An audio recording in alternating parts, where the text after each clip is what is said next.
বাংলা সিনেমাকেও হার মানায়। ফাটাফাসের বাড়ি খেয়ে একবারেই কুপকাত। তারের অপর প্রান্ত দিয়ে তমালকে বেঁধে রেখেছি। তমাল, ব্যথা পাচ্ছিস না তো? জেরি এক্ষুনি চলে আসবে। তমাল ভাই, তমাল ভাই, তমাল ভাই, তমাল ভাই, আপনি কোনো কথা শুনতে পাচ্ছেন না? ও এখন কারো কথা শুনতে পায় না, কিছু দেখতেও পাচ্ছ না। কাল রাতে একটু একটু কথা বলতে পেরেছে, আজ সকাল থেকে তাও। এখন যদি ওর কানের কাছে একটা বোমাও ফাটাও, ও শুনতে পাবে না। ওনাকে বেঁধে রেখেছেন কেন? মারে তাই, এ পর্যন্ত 3 জনকে মেরেছে, ইনক্লুড মি। রান্নাঘরে গিয়ে দেখো বুয়া কোকো করছে ব্যথায়। ওর এক দুঃসম্পর্কে চাচাকে দেখতে আসছে, তাকেও ছাড়েনি। খুলে দেন না প্লিজ। তোমার যদি চর খেতে ইচ্ছা হয় তুমি খুলে দাও। সাহস ভাইয়া কোথায়? ওঝা ডাকতে গেছে। ওঝা মানে? ওঝা মানে বুঝো না? ওই যে সাপিনী নাগিনী আয় তোরা আয়, ওর দুঃসম্পর্কে চাচা বলেছে এই সময় নাকি এগুলো খুব কাজে আসে। বুঝলাম না, 2019 সালে দাঁড়িয়ে যদি এখনো আপনারা ওঝা নাগিনীতে বিশ্বাস করেন। না না, ওনার দরকার এখন একজন সাইকিয়াট্রিস্ট দেখানো। দেখি আমি খুলে দিই। আরে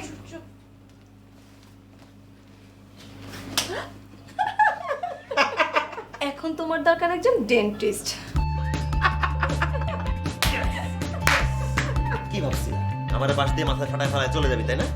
একদম দিছি কাঁঠাল আঠার মতো 5টা আঙ্গুল গালে বসায় দিছি। ন্যাচারাল ট্যাটু করেছি, টাকা নেই নাই। ঠিক হয়েছে, যাও যাও।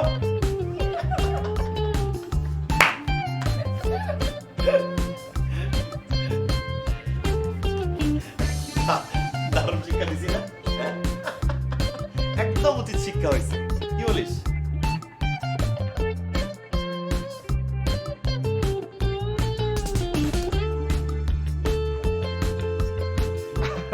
আরে না না না না, মানে বিষয়টা সেটা না, আসলে সবার সাথে তো সবার কথাবার্তা ম্যাচ করে না, বুঝো নাই? তোমার সাথে কথা বলছি একটু কেমন যেন, এই যে কথা বলছি কোনো টপিকের অভাব হইতেছে না, আমরা একের পর এক কথা বলে যেতে পারি। কোনো বুঝছে না, বুঝে ফোন দিয়ে ফেলে। আচ্ছা আমি তোমাকে ফোনটা রাখতেছি, আবার পরে ফোন দিচ্ছি তোমার। হ্যাঁ, ওকে, বাই। কি রে, কি কি খুলতেছিস কেন তুই? কিছু না। তোমার কি নতুন রিলেশনশিপ নাকি? না না, ওই যে অনুলি, ওর সাথে কথা বলতেছিলাম। অনুলি? ও, অনুলির সাথে তলে তলে এত দূর? আরে দূর না, খুব ভালো যে তুই আসছিস। তোর দরকার ছিল, তোর আসলে একটা থ্যাঙ্কস দেওয়া দরকার, আমার একটা বড় করে থ্যাঙ্কস। এই যে তুই অনুলি মেয়েটার সাথে পরিচয় করাই দিলি, মানে একটু অন্যরকম আছে, মানে 8-10টা মেয়ের মতো না। ওর সাথে আমার একটা ভালো ফ্রেন্ডশিপ হয়েছে, বেশ ভালো ফ্রেন্ডশিপ। ভালো ফ্রেন্ডশিপ নাকি আর একটু বেশি? আর দূরও না, কি যে কস না তুই। আচ্ছা না, একটু 8-10টা মেয়ের মতন একটু অন্যরকম কথা বলে ভালো লাগে। ফ্রেন্ডশিপ বললেও আসলে ভুল বলা হবে, বেস্ট ফ্রেন্ডও বলা যায়। মাঝে মাঝে এখন আমার আফসোস হয় যে এই মেয়েটার সাথে আমার আগে কেন পরিচয় হলো না, হলে অনেক ভালো হতো। ও, বেস্ট ফ্রেন্ড, খুব ভালো লাগে।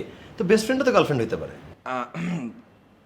না মানে সেটা হইতে পারে, কিন্তু আমি এবার ভাবতেছি যে ধর অন্যরকম কিছু ভাবলে কি হয় সেটা নিয়ে আর কি। তাহলে কি আমি বলে দেখবো? তোর কথা বলতে হবে কেন? তোর তো কোনো কথা বলার দরকার নেই, একদম চুপ যা তুই এনতিকা। তাহলে তুমি গিয়ে বলো। না, বলতেই পারি, কিন্তু ভাবতেছি যে ও আসলে আবার কিভাবে নাই সেটা আর কি। আর একসেপ্টও তো করতে পারে, এত ভয় পেলে চলবে নাকি? ভাই খবরদার আমারে ভীতু বলার চেষ্টা করবি না, আমি মোটেও কিন্তু ভীতু না। খবরদার ভীতু বলবি না তুই। আরে বাবা, জানি তো তোমার সাহস বেশি, এই কারণে তোমার নাম সাহস। তো প্রপোজ করার সময় তোমার সাহস কই যাচ্ছে? বিষয় আছে তো, আসলে তুই তো অনেক কিছু বুঝোস না, তো না দান বাচ্চা বেটা। মানে দেখ, আমার এতগুলো রিলেশন গেছে, আমি ওর সাথে অনেকদিন ধরে কথা হচ্ছে, মোটামুটি আমার ব্যাপারে সব কিছুই জানে। তো আমি আরও ভাবতেছিলাম যে ধর ভাল লাগে, তো এখন যদি ওরে বলি তো এটা কেউ আবার কিভাবে নেয়, ভাবতেছি ও যদি আবার ফিরায় দেয়, রিজেক্ট করে দেয়, তাহলে তো সমস্যা। ভাই, একটু তো রিস্ক নিতেই হবে। তুমি যেমন একটা মানুষ, তোমাকে যে অ্যাকসেপ্ট করবে তুমি যেমন আছো, তার মানে সেই মানুষটা তোমার যোগ্য। আর যদি অ্যাকসেপ্ট না করে, বুঝতে হবে ফ্রেন্ডশিপটা এতটা গভীর ছিল না। তোর মাথা দেখি ভালোই বুদ্ধি, এভাবে তো ভাবি নাই। তার মানে তুই কি বলতে চাস যে প্রপোজ করে ফেলবো? 100%। ওকে, আচ্ছা ঠিক আছে, ভালো লাগছে ভালো লাগছে। তোর খবর বল, তোর কি অবস্থা?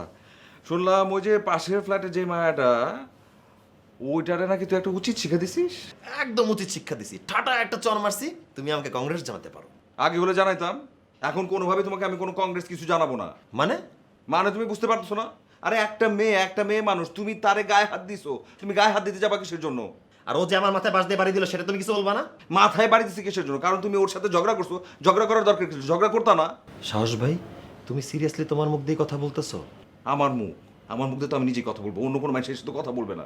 সত্যি বিশ্বাস করতে কষ্ট হচ্ছে সাহস ভাই। এটা তুমি না আমাকে শিখাইছো পুতু পুতু কথা বলার ছিল? ভাই, আমি আবারও বলছি, আমি কোনো পুতু পুতু কথা একদমই পছন্দ করি না। কোনো ছেলে পুতু পুতু করে কথা বলবে আমি মানতেই পারি না। সমস্যা কি? ওই মায়ের সাথে তোমার সমস্যা হয়েছে তো তো তুমি ঝগড়া করো না, তুমি এড়ায় যাও। গায়ে পুরো ঝগড়া করার দরকার কি? এই যে আমার দিকে তাকাও, জীবনে কোনোদিন দেখছো গায়ে পুরো জীবনে কোনো কিছু করছি? কোনো মায়ের সাথে আমার প্রবলেম হয়েছে? গার্লফ্রেন্ড ছিল কিংবা যাই ছিল, ভাই নাই। আমি কোনো ঝগড়া করবো না, গায়ে পুরো কথাও বলবো না, আমি পুতু পুতু কিছু করবো না, মাথা নিচেও করবো না। এই যে সমস্যা হয়েছে, ব্রেকআপ করে ফেলবো, শেষ। মাথায় ঢুকে নাই মনে হয় না? আচ্ছা ঠিক আছে, তুই বয়, তোর লেগে আমি চা করে নিয়ে আসি, মাথায় ঢুকা যাতে করে তোর কাজে দেয়।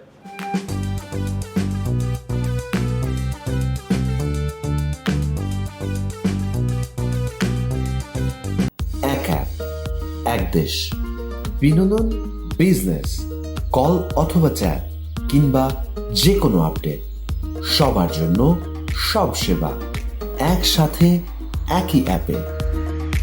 Ring ID.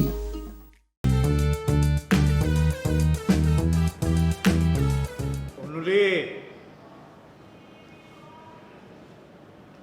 অনুলি, হ্যাঁ বাবা বলো। বস, তোর সাথে একটু কথা বলি। হ্যাঁ বলো। আচ্ছা, তুই কি সজীবদের কিছু বলেছিলি? ওরা বিয়ে থেকে পিছিয়ে গেল কেন? আমি কি বলবো? কেন, ওরা কি কিছু বলেছে যে আমি কিছু বলেছি? তোর কি তাই মনে হলো? আমার বয়স হয়েছে না? আফটার অল আমি তোর বাবা, আমি বুঝতে পারি তো। ও তো ভালো ছেলে ছিল, গুডি গুডি বয়, ভদ্র। তা ছিল বাবা, কিন্তু বাবা ও না আমার টাইপের না, ও কেমন যেন ভেজিটেবল টাইপের, মানে একদম আলুর বস্তা টাইপের। আমার এই টাইপের ছেলে একদম পছন্দ না। তাহলে মানে বিপরীতে প্রোটিন মার্কা কোন রকম ছেলে তোর ভালো? বাবা বিয়ে ছাড়া কি আমরা অন্য কোনো ইস্যু নিয়ে কথা বলতে পারি না? অবশ্যই পারি, কিন্তু তোর বিয়ে নিয়ে আমি চিন্তিত। তোকে আমি ধুমধাম করে বিয়ে দিতে চাই, অবশ্যই তোর পছন্দের ছেলের সাথে। না, আমার এই মুহূর্তে কোনো পছন্দ নেই বাবা। এইটা কি বললি? এই দেশে 17 কোটি মানুষ বাস করে, কত কোটি ছেলে আছে, একজনেরও পছন্দ হয় না? মা সত্যি করে বলতো, তোর পছন্দের কেউ আছে? বাবা মানে তা না, হচ্ছে নাকি না, মানে আমি কনফিউজ, এখনো ডিসিশন নিতে পারিনি। সেইটা বল, তুই সিদ্ধান্ত নিতে পারছিস না। আমি অবশ্যই তোকে খুব সুন্দর করে একটা বিয়ে দেব, বিয়ের অনুষ্ঠান হবে, তারপর তোর জামাইকে সাথে নিয়ে আমি বিভিন্ন ইস্যু নিয়ে কথা বলবো, টক শো করবো। টক শো করবে? তুমি হোস্টিং করতে পারো? কি বলিস? করো তো দেখি হোস্টিং। প্রিয় দেশবাসী, আপনাদের সবাইকে সাদর আমন্ত্রণ জানাচ্ছি। কাজটা ঠিক হয়নি রে। দেখ শিলা, ফালতু কথা বলিস না। সেদিনকে আর মেয়ে মাথা ফাটা দিছে আমার কমপক্ষে 2 কাপ রক্ত 3 স্টিচ দেওয়া লাগছে। একটা থাপ্পড় মারলাম, সেটা অনেক বড় কিছু হয়ে গেল। সেদিন সাহস ভাই বলতেছিল এই কথা, আজকে তুইও। দেখ, আমি তো সাথে ছিলাম বলে তুই মেয়েটাকে বোকা বানাতে পেরেছিস। চটটা বড় কথা না।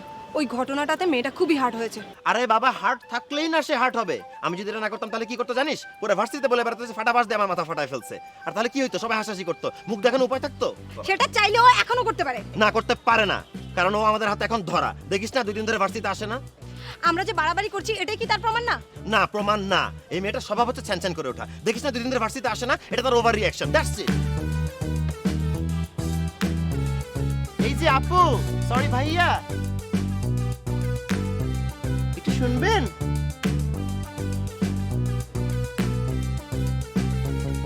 কেমন আছেন ভাইয়া? জি ভালো। জেরিনের খবর কি? আছে, ভালোই আছে। দেখা হয়েছে? হ্যাঁ, দেখা হবে না কেন, হয়েছে। কি কথা হলো? সরি, সেটা আমি আপনাকে কেন বলতে যাব? কেন? এটা কি একান্তই গোপনীয় বিষয়? গোপনীয় মানে? আপনি গোপনীয় বলতে কি বোঝাতে চাচ্ছেন? না, গোপনীয় বোঝাতে চাচ্ছি যে বয়ফ্রেন্ড গার্লফ্রেন্ডের তো কিছু প্রাইভেট গোপনীয় কথা থাকে। আপনারা যদি নর্মাল ফ্রেন্ড হন বলতে অসুবিধা কি? ভাইয়া, আপনি কি বলতে চাচ্ছেন একটু ক্লিয়ার করে বলবেন? আচ্ছা, ক্লিয়ার করেই বলছি। আপনি কি জেরিনের বয়ফ্রেন্ড? এক্সকিউজ মি, আমি যদি জেরিনের বয়ফ্রেন্ড হই আপনার কোনো অসুবিধা আছে? না না, আমার কোনো অসুবিধা কেন থাকবে? এই শিলা, তোর কোনো অসুবিধা আছে? আচ্ছা আচ্ছা আপনি জানতো থ্যাংক ইউ। আপু, নিজের শরীরের যত্ন নিয়েন, সাপ্তাহিক, মাসিক, দৈনিক।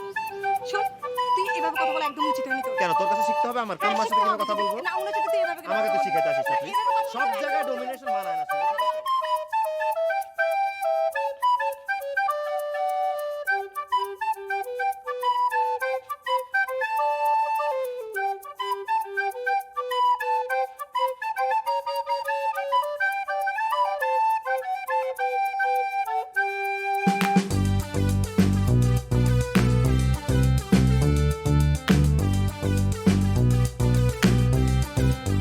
এটা আমি করতে চাই নাই, এগুলো সব হচ্ছে এই বাচ্চাদের আইডিয়া। এসব কি আমি জানি না তো, আমি কিছু করতে চাই না, বাচ্চাদের আইডিয়া তো। মানে? মানে মানে ওরকম করে তো আমি বলতে পারবো না। এই বাচ্চারা আমাকে বলতেছিল, এই বাচ্চারা, যে এখনকার নাটকে নাকি নায়করা নায়িকাদেরকে এমনি করে প্রপোজ করে, যদি এমনি করে প্রপোজ করে সঙ্গে সঙ্গে নাকি নায়িকারা জাপটায় ধরে একদম জোরে করে। অবশ্য আমার মাথায় ওসব ছিল না, আমার মাথায় অন্যরকম কিছু ছিল। আমি ভাবছিলাম আমি হয়তো সরাসরি বলে ফেলবো কি বলবে? ভালোবাসি। থাপ্পড় খেতে চাও? আরে মানে কি এটা এটা এটা কি হাত তুলবা নাকি তুমি? তোমার এত বড় সাহস নাকি? আরে আমি তো শুনছিলাম যে নায়িকারা নাকি জাপটায় ধরে। তুমি নাটকের নায়ক? হ্যাঁ, নাটকের হিরো না, কিন্তু আশপাশে অনেকে আছে বলে যে ওই যে নাটকের হিরো আছে না সজল, তার মতো নাকি আমি দেখি। বাহ, খুব কথা শিখছো তাই না? হ্যাঁ, জন্মসূত্রে আমি অনেক বেশি কথা বলতে পারি। মায়ের পেট থেকে পড়ে আমি কথা বলা শুরু করছিলাম। আমার কথা তো অনেক বলছি, এখন আসলে কথা বলো। উত্তর তো দিলা না, বলো হ্যাঁ নাকি না কোনটা? অসম্ভব। তোমার মতো ঝগড়াটাকে কেউ পছন্দ করবে নাকি? কেউ ভালোবাসবে? আচ্ছা, কিন্তু বাচ্চারা তো আমাকে একটা অন্য কথা বললো। বললো যে মেয়েরা নাকি সবসময় সবকিছু উল্টা করে বলে। মেয়েরা যদি হ্যাঁ বলে তার মানে সেটা হচ্ছে না, আর মেয়েরা যদি না বলে তার মানে হচ্ছে সেটা হ্যাঁ। তুমি মানে না বলছো তার মানে হচ্ছে কি? আই বাজি।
আমি তোকে বলেছিলাম না, তোকে আমি বলেছিলাম না একটা আস্ত সাইকো।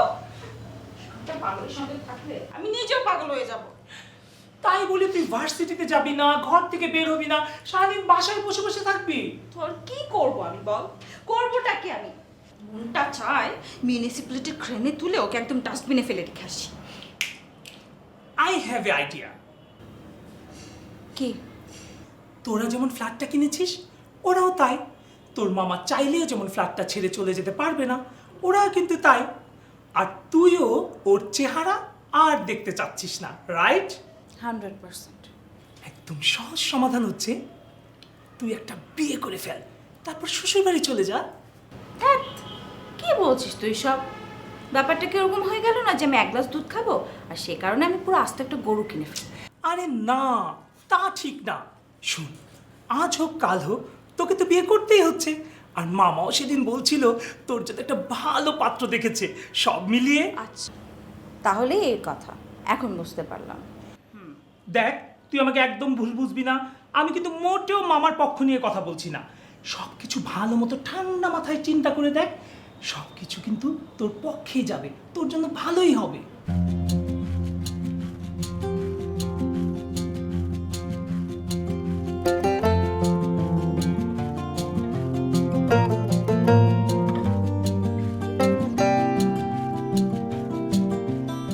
সাহস তোমার বিরুদ্ধে কমপ্লেন আছে, সেটা কি স্যার? তুমি নাকি অফিসের সবার সাথে ঝগড়া করো? এটা আপনি কি বলছেন স্যার? এখন অফিসের কেউ যদি কাজে ফাঁকি দেবার চেষ্টা করে, সেখানে যদি আমি কিছু বলি স্যার, সেটাকে আপনি কি বলবেন? তোমার কাছে কোনো প্রমাণ আছে? স্যার, আমি যদি বুঝতে পারতাম যে আপনি আমার কাছে প্রমাণ চাবেন, তাহলে তো স্যার আমি মোবাইলে ভিডিও করে রাখতাম, সেটা আপনার নিয়ে এসে দেখাইতাম। বোকার মতো কথা বলছো কেন? স্যার, আমি মোটো বোকার মতো কথা বলতেছি না। তুমি কি এখন আমার সাথে বেয়াদবি করছো না? স্যার, আমি মোটেও বেয়াদবি করতেছি না স্যার। আমি ঠান্ডা মাথায় আপনাকে বোঝানোর চেষ্টা করতেছি আসলে কি হইতেছে স্যার। আমি সত্যি যদি বুঝতে পারতাম যে আপনি আমাকে এই প্রশ্নটা করবেন স্যার, আমি সত্যি আপনার মোবাইলে ভিডিও করে নিয়ে এসে দেখাইতাম। আবার সাথে এটাও সত্যি, যদি অবিশ্বাস করার টেন্ডেন্সি থাকে কারো স্যার, তাহলে আমি মোবাইলে ভিডিও করে দেখালে কিছু যাবে আসবে না। সে মনে করবে যে আসলে আমি এডিট করে কিছু একটা দেখাইতেছি স্যার। সাহস, তোমার সাহস কিন্তু বেড়ে যাচ্ছে। তুমি ভুলে যাচ্ছ তুমি কার সাথে কথা বলছো। আমি তোমার অফিসের বস। আমি মোটেও ভুলে যাইতেছি না স্যার আমি কার সাথে কথা বলছি। আমি খুব ভালো করে জানি আমি আমার অফিসের বসের সাথে কথা বলতেছি। অফিসের সবাই কাজে ফাঁকি দেয়, একমাত্র তুমি সিনসিয়ার, এটাই বলতে চাও? স্যার, কি বলতেছেন আপনি? আপনি কি বলছেন? আপনি বুঝতে পারছেন স্যার? অফিসের সবাই কাজের ফাঁকি দেওয়ার চেষ্টা করছে এবং একজন আরেকজনকে উৎসাহ দিতেছে স্যার। যদি এরকম চলতে থাকে পুরো অফিসের ডেকোরাম বদলা যাবে স্যার। সাহস একটু ভেবে দেখো, একটা অফিসের প্রত্যেকটা লোক তোমার বিপক্ষে, কারো না কারোর সাথে তোমার ঝগড়া লেগেই আছে। তো আমি কি করতে পারি সেখানে স্যার?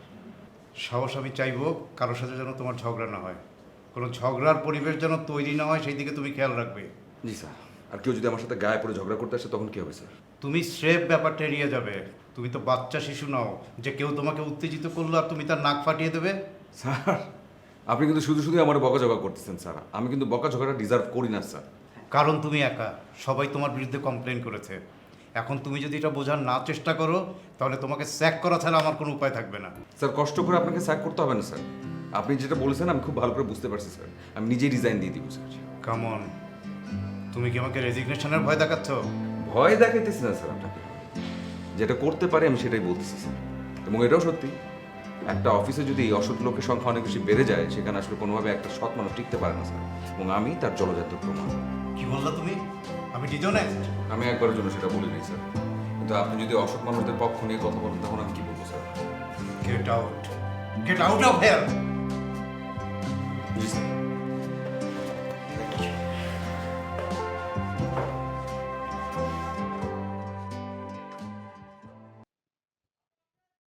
একটা মেয়ে মানুষের রেডি হতে এত সময় লাগলে হবে? এই মামা, দুটো বেল দাও, বেল দাও, বেল দাও, সময় নাই, আমার এক্সাম, এমনি লেট হয়ে যেতেছে।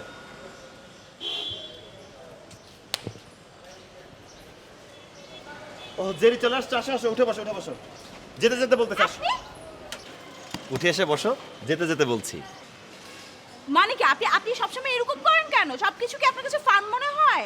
এই মেয়ে, এত ওভার রিয়েক্ট কর কেন? হ্যাঁ, তোমার এই ওভার রিয়েক্টের ফল কি জানো? তোমার বয়স যখন 40 হবে, ডায়াবেটিস এসে তোমার গলায় চাপ দেওয়া ধরবে। তোমার এই ব্লাড প্রেশার, হাই প্রেশার, যত রকম অসুখ বালাই আছে সব এসে জলকেলি করবে। শোনো, এখনো ইয়াং বয়স আছে, ইয়াং মেয়ে, ভালো হয়ে যাও, সতর্ক করে দিচ্ছি। রিক্সা থেকে নামেন আপনি, নামেন। আচ্ছা জেরি, বারবার এক কথা বলতেছো কেন? আমরা একই বাসায় থাকি, একই ভার্সিটিতে পড়ি, একই রাস্তায় একটা রিক্সা গেলে সমস্যাটা কোথায়? সমস্যা আছে, আমি কোনো ইডিয়েটের সাথে রিক্সা উঠি না। আমি চলি। সরি। আচ্ছা ঠিক আছে, তোমার ওঠা লাগবে না, তুমি থাকো। এই মামা, টান দাও তো, জায়গা চলো। এই এই আমার exam এক্সকিউজ মি, রিক্সাটা আমার রিজার্ভ। রিজার্ভ? কই, এখানে তো কোনো রিজার্ভ সাইনবোর্ড নাই। কোথাও কি নাম খোদাই করে লেখা আছে রিজার্ভ? মামা বলো না কেন তুমি কিছু? জেরি। জেরিন, আমি জেরিন। আচ্ছা জেরিন, হোয়াটএভার, দয়া করে একটু বসো। এই যে মেইন রোডে ওঠার পরে একটা ফাঁকা রিক্সা সিনজি দেখে আমি চলে যাবো। আমার এক্সাম আছে, লেট হচ্ছে, প্লিজ একটু আইসা বসো। আপনার এত কথা শোনার সময় নাই আমার। আপনি রিক্সা থেকে নামেন, আর নয়তো আমি উপর থেকে মামাকে ডাকবো। আর মামা যদি না থাকে না, আশেপাশের লোকজনকে আপনাকে গণধোলাই খাওয়াবো। আমি একটু বলে দিচ্ছি। ব্যাস, থ্যাঙ্কস।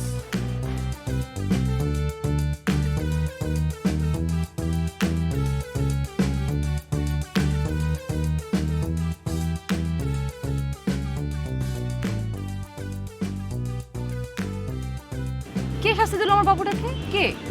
চাকরি ছেড়ে দিচ্ছি আমি। কি চাকরি ছেড়ে দিছো? কেন? ওর মতো বেয়াদবকে না চিনলেই ভালো করতাম। সবাই সব কি বলছো তুমি? আমার শত্রু তো একজনই। তুই কার কথা বলছিস?